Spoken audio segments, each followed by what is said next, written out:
Numbers chapter 5. The Lord spoke to Moses, saying, Command the people of Israel that they put out of the camp everyone who is leprous or has a discharge, and everyone who is unclean through contact with the dead. You shall put out both male and female, putting them outside the camp, that they may not defile the camp, in the midst of which I dwell. And the people of Israel did so, and put them outside the camp. As the Lord said to Moses, so the people of Israel did. And the Lord spoke to Moses, saying, Speak to the people of Israel. When a man or woman commits any of the sins that the people commit by breaking faith with the Lord, and that person realizes his guilt, he shall confess his sin that he has committed, and he shall make full restitution for his wrong, adding a fifth to it, and giving it to him to whom he did the wrong.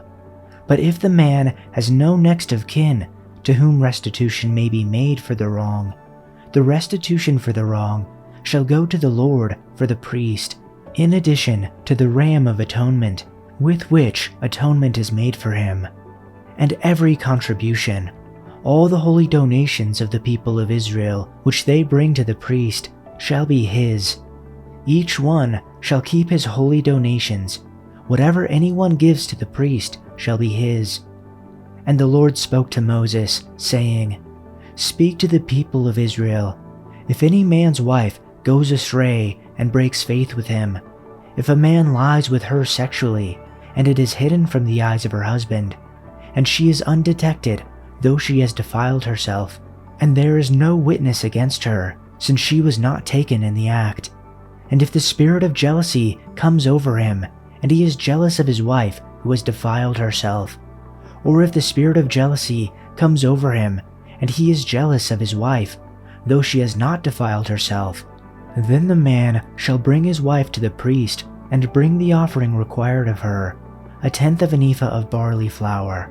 He shall pour no oil on it, and put no frankincense on it, for it is a grain offering of jealousy, a grain offering of remembrance, bringing iniquity to remembrance.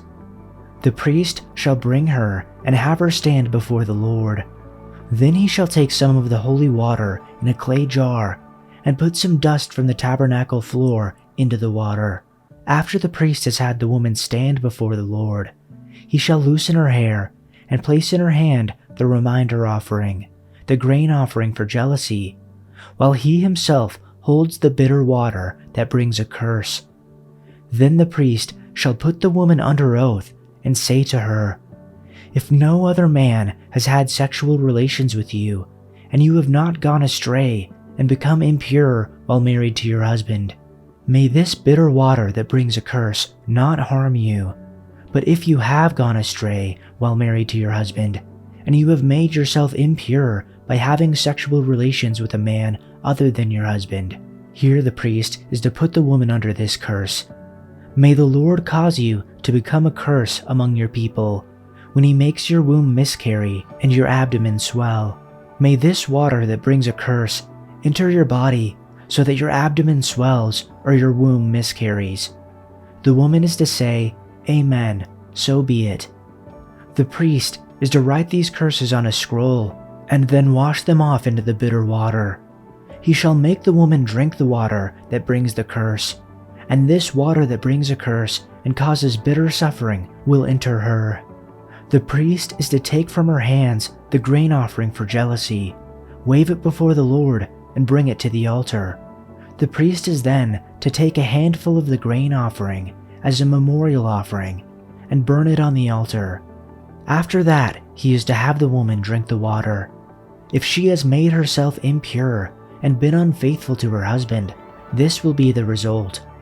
When she is made to drink the water that brings a curse and causes bitter suffering, it will enter her, her abdomen will swell, and her womb will miscarry, and she will become a curse.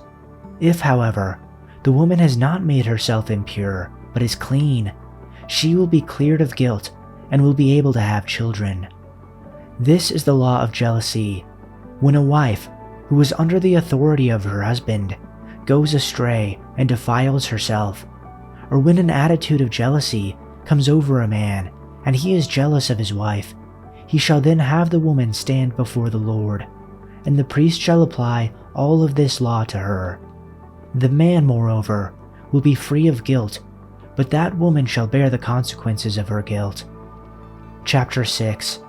Again the Lord spoke to Moses, saying, Speak to the sons of Israel, and say to them, When a man or woman makes a special vow, namely, the vow of a Nazarite, to live as a Nazarite for the Lord, he shall abstain from wine and strong drink.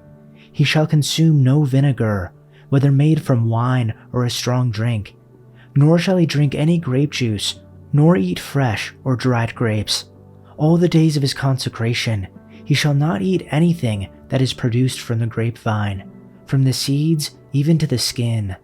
All the days of his vow of consecration no razor shall pass over his head. He shall be holy until the days are fulfilled which he lives as a Nazarite for the Lord. He shall let the locks of his hair on his head grow long. All the days of his life as a Nazarite for the Lord, he shall not come up to a dead person.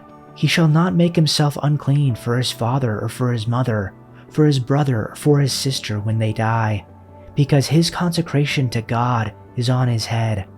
All the days of his consecration he is holy to the Lord. But if someone dies very suddenly beside him, and he defiles his consecrated head of hair, then he shall shave his head on the day when he becomes clean. He shall shave it on the 7th day. Then on the 8th day he shall bring 2 turtle doves or 2 young doves to the priest, to the entrance of the tent of meeting, and the priest shall offer one as a sin offering, and the other as a burnt offering, and make atonement for him regarding his sin because of the dead person. And on that same day he shall consecrate his head, and shall live his days of consecration as a Nazarite for the Lord, and shall bring a male lamb a year old as a guilt offering. But the preceding days will not count, because his consecration was defiled. Now this is the law of the Nazarite when the days of his consecration are fulfilled. He shall bring his offering to the entrance of the tent of meeting, and he shall present his offering to the Lord. 1 male lamb, a year old without defect, as a burnt offering. 1 ewe lamb, a year old, without defect, as a sin offering. 1 ram without defect, as a peace offering. And a basket of unleavened loaves of fine flour, mixed with oil, and unleavened wafers spread with oil, along with their grain offering and their drink offering. Then the priest shall present them before the Lord, and offer his sin offering and his burnt offering. He shall also offer the ram as a sacrifice of peace offerings to the Lord, together with the basket of unleavened bread. The priest shall also offer its grain offering and its drink offering. The Nazarite shall then shave his consecrated head of hair at the entrance of the tent of meeting, and take the consecrated hair of his head, and put it on the fire which is under the sacrifice of peace offerings. And the priest shall take the ram's shoulder when it has been boiled, and 1 unleavened loaf from the basket, and 1 unleavened loaf from the basket, and 1 unleavened wafer, and shall put them on the hands of the Nazarite after he has shaved his consecrated hair. Then the priest shall wave them as a wave offering before the Lord. It is holy for the priest, together with the breast offered as a wave offering, and the thigh offered as a contribution, and afterward the Nazarite may drink wine. This is the law of the Nazarite, who vows his offering to the Lord according to his consecration, in addition to what else he can afford, corresponding to his vow which he makes. So he shall do according to the law of his consecration. Then the Lord said to Moses, Tell Aaron and his sons to bless the people of Israel with this special blessing. May the Lord bless you and protect you. May the Lord smile on you and be gracious to you. May the Lord show you his favor and give you his peace.